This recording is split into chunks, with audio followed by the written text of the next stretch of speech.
부방가족 여러분 반갑습니다. 건강한 투자를 추구하고 경제적 자유를 꿈꾸는 부반입니다. 부의 반하다. 여러분, 많은 분들이 경제적 자유와 부자가 되기 위해서 가장 많이 하고 계시는 것 중에 하나가 바로 가계부를 작성하는 겁니다. 가계부를 작성할 때 굉장히 많은 장점들이 있죠. 나의 수입과 지출 내역을 파악해서 불필요한 지출을 막고 나의 재산을 점점 늘려가는 굉장히 좋은 방법 중에 하나인데요. 근데 가계부를 아무리 잘 쓰더라도 이것이 먼저 선행이 되어야 내 자산을 더 많이 늘릴 수가 있습니다. 과연 땡땡 이것은 무엇일까요? 굉장히 궁금하시죠? 그러면 끝까지 영상 시청해 주시고요. 좋아요, 구독, 알림 부탁드릴게요. 따라오세요. 여러분, 부자가 되기 위해서, 경제적 자유를 달성하기 위해서, 또 나의 재산을 늘리기 위해서 가계부보다 먼저 해야 될 것은 바로 대차대조표 작성입니다. 대차대조표는 대부분 기업에서 작성을 많이 하는데요. 그 뜻을 한번 먼저 말씀을 드릴게요. 특정 시점에 현재 기업이 보유하고 있는 자산과 부채를 파악하고 자산에서 부채를 뺐을 때 나의 순자산이 얼마가 있는지 파악을 하는 것이 바로 대차대조표입니다. 보통은 기업이나 법인이나 개인 사업자 이분들이 많이 쓰시는 걸로 알고 있지만 부자들, 나의 자산을 잘 관리하시는 분들은 대차대조표를 개인들도 많이 쓰고 있다는 거 기억을 해주시고요. 이번 시간에는 대차대조표를 어떻게 써야 되는지 쉽게 설명을 드릴게요. 첫 번째는 내가 가지고 있는 자산을 전부 다 파악을 하는 겁니다. 예시를 하나 들어드리면 저축이 있을 수가 있죠. 저축은 적금, 청약, 퇴직연금, 기타 연금 등등등 저축과 관련된 예금들을 다 모으는 거예요. 그 모았을 때 그 금액들을 합치게 되면 나의 저축 자산을 확인할 수가 있습니다. 또 두 번째 예시를 들어드리면 주식이 있을 수도 있죠. 내가 주식 투자를 하고 있으면 그 주식에 넣어놓은 기업들이 있을 거고 또 몇 주를 샀는지 현재 이 주가가 얼마인지 계산이 될 겁니다. 그러면 이 주가를 계산했을 때 내가 가지고 있는 주식 수를 다 더해보면 얼마가 나오는지 현재 가치가 확인이 되겠죠. 이렇게 주식도 나의 재산이니까 같이 넣어줍니다. 또 세 번째 예시를 들어드리면 부동산이 있을 수도 있죠. 내 소유로 돼 있는 부동산이 있다면, 그리고 뭐 전세나 월세로 들어가면 보증금은 내 재산이잖아요. 그래서 부동산 재산들을 나열을 해서 현재 가치대로 분석을 해서 합산을 해줍니다. 부동산 가치를 확인하는 사이트는 KB 부동산 리본 사이트에 가면 주소만 넣어도 현재 이 부동산의 가치가 얼마 정도 되는지 쉽게 파악할 수가 있으니까 금방 확인되실 거예요. 자, 기타 뭐 등등등 더 있다면 기재를 해서 넣어주시면 되고요. 이렇게 총 자산이 파악이 됐다면 다음으로 해주실 거는 바로 부채 현황입니다. 내가 가지고 있는 신용대출이나 주택담보대출, 마이너스 통장, 그리고 신용카드도 하나의 부채죠. 아직 갚지 않은 미리 쓴 카드 금액이잖아요. 그래서 신용카드까지 같이 넣어주고, 만약에 내가 주택 임대차를 하고 있다면 세입자의 보증금도 하나의 대출일 수가 있죠. 이것도 같이 넣어줘서 현재 나의 총 부채가 얼마가 있는지 파악을 해줍니다. 자, 이렇게 총 자산과 부채가 확인이 됐다면 총 자산에서 부채를 빼주세요. 그러면 순수하게 남아있는 내 순자산이 확인이 되겠죠. 자, 그 다음에 여러분이 할 거는 이 순자산이 앞으로 계속 플러스가 돼야지 마이너스가 되면 안 되잖아요. 그래서 플러스가 되게끔 목표를 정해 주시는 거예요. 저는 3개월에 한 번씩 목표를 설정해서 달성을 하려고 노력을 하는데요. 플러스가 되기 위해서 그 다음에 하실 거는 가계부를 그때 작성을 하시는 거예요. 첫 번째는 대차 대조표를 작성해서 나의 순자산 상태를 파악하고 앞으로 얼마를 모을 건지 목표를 일단 세운 다음에 그 다음에 가계부를 작성하시면 아마 그 전에 가계부 먼저 작성했을 때보다 훨씬 자산이 늘어나는 속도가 더 빨라질 겁니다. 자, 이제 방법 아셨으니까 분기별로 매년 3월, 6월, 9월, 12월 월말에 대차 대조표 꼭 작성하시기를 부탁드릴게요. 자산이 얼마 없다면 쓰는데 5분도 안 걸려요, 여러분. 그렇게 어려운 게 아니니까 혹시라도 제가 쓰는 엑셀 파일이 필요하시다면 밑에 댓글 남겨주세요. 그러면 제가 공유해 드릴게요. 유익하셨다면 구독과 좋아요, 알림 설정 부탁드릴게요. 부하 건강하시고 행복한 하루 되세요. 자, 그 다음에 강의는 1일차에는 첫 번째 시간에는 경매를 왜 해야 되는지, 경매를 해야 되는 이유, 그 다음에 부동산 경매가 어떤 건지 기본 개념을 좀 잡아가고, 또 경매에 대한 고정관념을 갖고 계신 분들이 있어요. 경매는 무섭다, 뭐 돈이 많이 필요하다, 사람을 막 내보내야 돼서 막 몹쓸 짓을 하는 것 같다. 자, 그런 고정관념들이 있는데 이런 것들을 좀 깨는 시간을 갖는 시간을 가질 거고요. 두 번째 시간에는 경매 투자는 어떻게 하는 건지, 시작부터 마무리가 어떻게 흘러가는지 기본적인 흐름을 잡고, 또 경매라고 해서 이제 다 안정적인 물건만 있는 건 아니거든요. 그래서 나의 재산을 지키고 그 재산을 늘리기 위해서 경매를 하는 거기 때문에 이 경매에는 권리 분석이라는 게 들어가요. 권리 분석을 잘 못하면 오히려 내 재산을 키우기보다는 더 깎아먹는 일도 발생이 될 수가 있습니다. 권리 분석은 굉장히 중요한 시간이다라는 거 기억해 주시고, 그 다음에 대항력, 또 경매에 이제 처음 입문하시는 분들은 좀 어려운 단어일 수 있지만 대항력이라든지 인수주의에 대해서 배우는 시간을 갖도록 할 거고요. 마지막 세 번째 시간에는 이제 기본적인 거는 배우셨기 때문에 실제 경매 사이트에 들어가서 어떤 것들을 봐야 되는지, 또 경매 사이트에서 물건은 또 어떻게 찾는 건지, 또 그 물건을 찾았을 때 아까 위에 권리 분석 배웠잖아요. 그 권리 분석 배운 걸 토대로 실제로 물건을 분석하는 방법을 배우는 시간을 갖도록 하겠습니다. 그래서 오늘 3시간 이렇게 알차게 배우도록 하고요. 준비되셨나요? 네, 좋습니다. 네, 따로 질문 있으시면 그때그때 하시면 다 알려드릴게요. 네, 지금 1차에서 네. 세 번째 시간에 경매 사이트 이해가 있는데, 네. 지금 제가 네이버에서도 경매 사이트가 있는 거 알고 있는데, 네. 자세한 정보들은 안 나오잖아요. 그러면은 우리 강사님께서 접속하시는 사이트에서 좀 어떻게 나와 있는지 좀 같이 볼 수 있나요? 그렇죠. 기대합니다. 네이버에 있는 경매 정보는 정말 최소한의 기본 정보만 들어가 있기 때문에 경매 하시는 분들은 거의 활용 안 하시는 게 네이버 경매예요. 오늘 참고하시면 될 것 같고요. 네. 내일은 또 다시 설명을 해드릴게요. 네.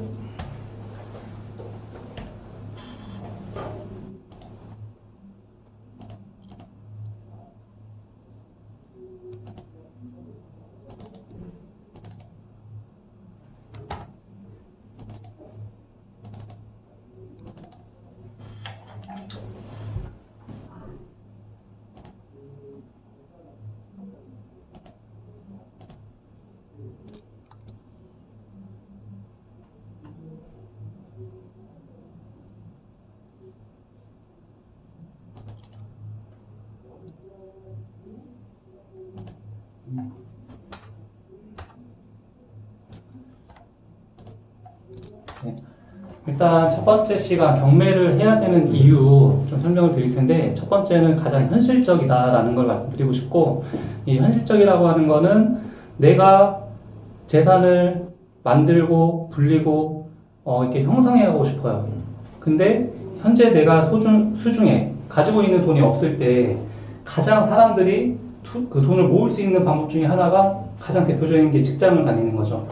직장을 다녀서 월급을 받고 그 월급에서 최대한 아껴서 그걸 모으는 방법이 있고요.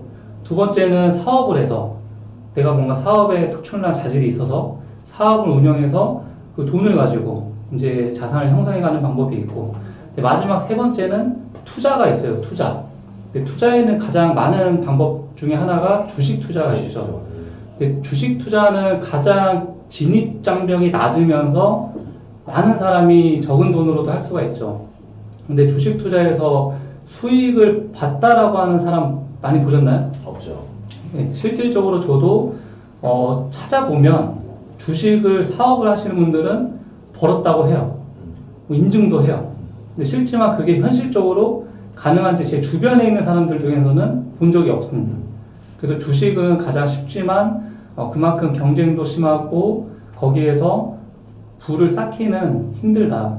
그리고 주식이 좀 힘든 면 중에 하나는 변동성이죠. 변동성이 하루에도 많이 왔다 갔다 하기 때문에 그것을 참고 인내심을 갖고 버틸 수 있는 사람이 없어요.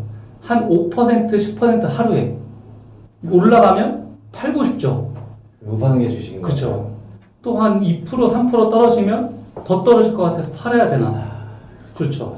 그 변동성을 가장 견디기가 힘든 게 주식이기 때문에 주식으로 용돈은 벌 수는 있어요. 그렇지만 엄청난 재산을 형성하기에는 좀 어려움이 많다라는 거 말씀드리고 싶고, 대신에 이제 경매는 가장 현실적으로 투자를 해서 내 자산을 안정적으로 형성을 해갈 수 있다는 거 말씀을 드리고 싶고요. 두 번째는 비용과 시간적으로 굉장히 유리합니다. 이 말 뜻은 뭐냐면 부동산이라는 것과 비용과 시간이 어떻게 보면 반대로 생각하시는 분들이 많아요. 비용이 굉장히 많이 필요하고 그리고 시간적으로 여유가 있다라는 게 좀 이해가 안 되실 수가 있지만 이따가 뭐 설명드리겠지만 적은 비용으로도 시작을 할 수 있는 게 바로 경매입니다. 부동산이 오히려 네. 그 돈이 크잖아요. 네. 그런데도 그렇죠. 경매는 부동산 자체만 가지고는 뭐 말씀드리긴 어렵지만 부동산도 투자하는 방법이 여러 가지가 있어요. 그냥 주택 거주용에 투자하는 것도 있고 뭐 상가에 투자하는 것도 있고 또 토지도 있고 굉장히 다양하면서 레버리지라는 게 있죠. 이따 뒤에 설명드리겠지만 대출을 같이 끼고 하게 되면 또 그 집에 경매를 하신 분들은 내가 거기에 살고 싶어서 하는 분들도 있죠, 당연히. 그렇지만 지금 교육을 배우시는 분들은 대부분 아마 투자용으로 맞습니다. 자산을 불리기 위해서 하고 싶어서 이 경매 교육을 들으시는 걸 거예요. 근데 이제 그러면 내가 거기에 실제 사서 들어가진 않을 거잖아요. 그럼 그 집을 낙찰을 왜 받아요? 거기서 돈을 벌어야 되지 않을까요? 네. 어떤 방법으로 돈을 버실 거예요? 월세. 그렇죠. 월세를 주든 아니면 전세를 주든 네. 그렇게 해서 맞춰 놓으면 내 비용이 하나도 투입이 안 되는 사례도 있습니다. 오히려 내 돈이 안 들어가고 오히려 수익이 발생되는 경우도 있어요. 그건 이따 사례로 설명을 드릴게요. 세 번째는 경매 부동산이라고 해서 엄청난 지식이 필요하다 라고 하시는 분들이 있는데 제가 투자를 해본 결과 이거는 정말 딱 1시간만 교육을 받아도 경매는 누구나 할 수 있다 라고 말씀을 드리고 싶어요. 그리고 뭐 법을 좀 알아야 된다. 뭐 부동산법, 뭐 임대차법 이런 거 알아야 된다라고 생각할 수도 있지만 이 경매라는 거는 말 그대로 투자인 거예요. 아까 주식에서 설명드렸지만 주식 그냥 아무거나 살 수 있죠. 아무 기업이나 선택해서 내가 사면 되잖아요. 근데 그걸로 수익을 보는 사람도 있고 수익을 못 보는 사람도 있어요. 근데 수익을 많이 보려면 그만큼 지식은 필요하겠지만 주식처럼 경매와 마찬가지로 주식처럼 누구나 할 수는 있다. 자격 조건이 따로 필요하지가 않다. 대신 신용불량자만 아니면 누구나 경매의 문은 열려 있다 라고 말씀드리고 싶고 굳이 뭐 이런저런 많은 법을 알지 못하더라도 충분히 할 수가 있는 게 바로 경매입니다. 네. 자, 그 다음에 평생 직장이죠. 평생 직장은 경매는 자격 조건이 따로 없어요. 방금 말씀드린 것처럼 신불자만 아니라면 누구나 입찰을 할 수가 있고 나이 따지지가 않습니다. 병이 있어도 할 수 있어요. 임신한 부부도 임신한 뭐 엄마도 할 수 있어요. 애 없고 법원에 오신 분 되게 많아요. 그리고 요즘에는 이게 경매가 대중화가 많이 되다 보니까 굉장히 젊으신 분들도 와요. 심지어 고등학생도 와요. 미성년자도 할 수 있으니까. 그래서 평생 직장이다. 내가 직장을 그만두더라도 이 경매라는 거 하나만 배워두면 언제 어디서든 써먹을 수가 있다 라는 거 말씀드리고 싶습니다. 그 다음에 앞에서 뭐 중복된 얘기지만 네. 소액으로 투자가 가능하다. 이건 예시를 하나 설명드리고 싶은데요. 여기서 한번 설명을 드리면, 만약에 경매로 1억에 나온 물건이 있어요. 그러면 경매를 모르는 분들은 이 1억을 투자를 하기 위해서 내 돈 1억이 필요할까? 라고 생각을 하잖아요. 당연히 이런 필요한 네. 거 아닌가요? 엄두를 못 내겠죠. 네, 그렇죠. 그럼 경매를 아시는 분들은 아까 제가 레버리지라고 말씀드렸죠. 네. 레버리지. 대출이죠. 아, 경매는 최대 80%까지 대출이 나와요.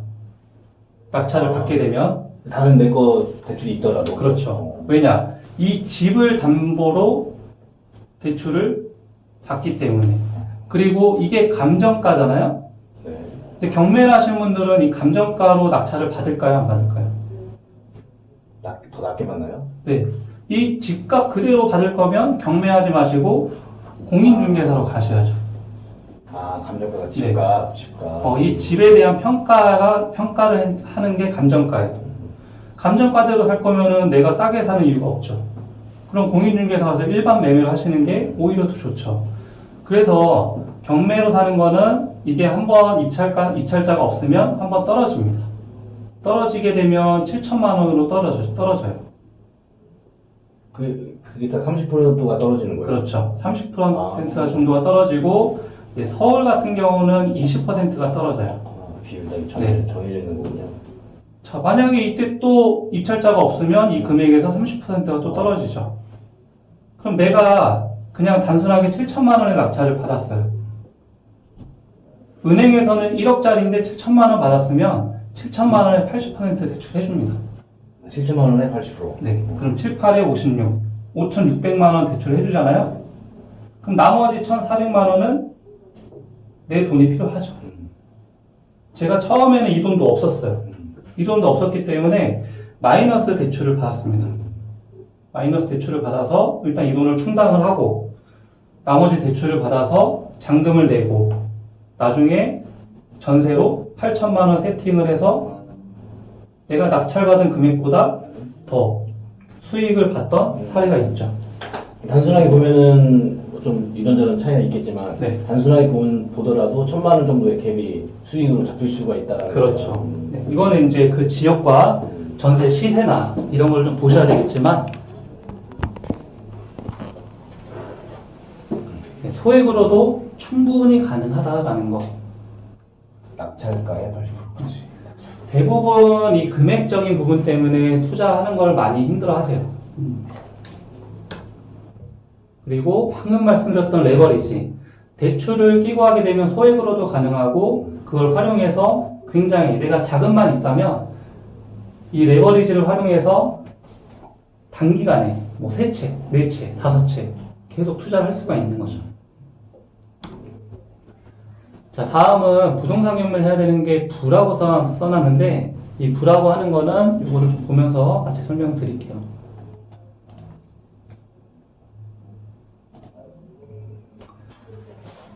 자, 대한민국의 부자 상위 1%가 총 한국에 있는 주택을 94만여 채를 주택을 보유를 하고 있어요. 상위 1%가. 이 부동산을 보유하고 있다는 거는 그만큼 부자들이 이 부동산을 안정적인 투자 대상으로 삼고 있다는 거죠. 그 다음에 다주택자, 주택을 많이 갖고 있는 사람 상위 10명이 보유한 주택수가 3,000채예요. 10명이? 그렇죠. 이 10명이. 단순하게 계산을 해도 한 명이 300채를 보유하고 있다는 거죠. 만약에 상위 100명으로 확대하게 되면 15,000채를 이 100명이 다 소유를 하고 있어요. 네. 이런 게 뭐 통계 같은 게 나온 거예요? 그렇죠. 통계가 매년 나오고요. 자, 월세 이 채를 네. 월세 40만 원씩만 받는다고 가정해도 월세 수입이 60억이에요. 월. 네, 월 60억. 자, 그리고 밑에 맨 아래 보면 한국 부자들의 자산 비중이 53%가 부동산에 치중이 되어 있습니다. 그리고 나머지 42%는 주식이나 펀드나 해외나 금이나 예금이나 적금이나 이런 것들로 이루어져 있는 거죠. 자, 한국 부자들 자산 비중이 이렇게 50% 이상 부동산에 편중이 돼 있다는 거는 그동안 우리가 70년대 이후부터 박정희 대통령 때부터 한국을 굉장히 건설적으로 많이 발전을 시켰고, 그 다음에 강남 개발을 위해서 그쪽을 개발을 엄청나게 했잖아요. 그 개발을 통해서 부자들이 엄청나게 발생이 됐죠. 그때부터 부동산을 투자를 해야 된다. 부동산을 해야만 강남에 땅 샀던, 강남 때문에 부자가 됐던 그 사람들처럼 될 수 있다는 그 믿음이 이 사람들 머릿속에 다 박혀 있습니다. 그리고 이제 현재까지도 부동산은 지금까지 떨어진 연도가 딱 2번밖에 없어요. 2번밖에. 근데 떨어진 그 퍼센티지도 주식에 비하면 굉장히 낮은 수준이다 라고 말씀을 드리고 싶고, 그 외에는 계속 우상향을 가고 있기 때문에 굉장히 안정적인 투자처 중에 하나다 라고 말씀을 드리고 싶어요. 자, 그 다음에 지금 금리가 몇 %죠? 여기는 1.25% 돼 있는데 현재는 많이 내려갔죠. 기준 말씀하시죠? 네, 한국은행 기준금리가 0.5%입니다. 이렇게 금리가 내려간다라는 것은 그만큼 싸게 대출을 받을 수가 있다라는 거고, 그 대출을 받게 되면 대출을 받게 되면 그만큼 시중의 유동성, 돈이 많이 풍부해진다라는 거죠. 그럼 돈은 가지고 있으면은 어디에다 투자해요? 사업하시는 분들은 뭐 사업 투자를 하실 수도 있고, 기업이나 이런 분들은 뭐 시설 투자나 이런 데 하실 수도 있고, 또 가정 뭐 직장인 분들은 주식 투자하실 수도 있고. 근데 요즘에 코로나 때문에 주식 투자도 굉장히 불안해서 그냥 갖고 있는 분들도 많죠. 그리고 기업 하신 분들도 지금 경제가 안 좋기 때문에 시설 투자나 인력 투자나 이런 데 하기가 되게 힘들잖아요. 그래서 대부분 현금으로 갖고 있거나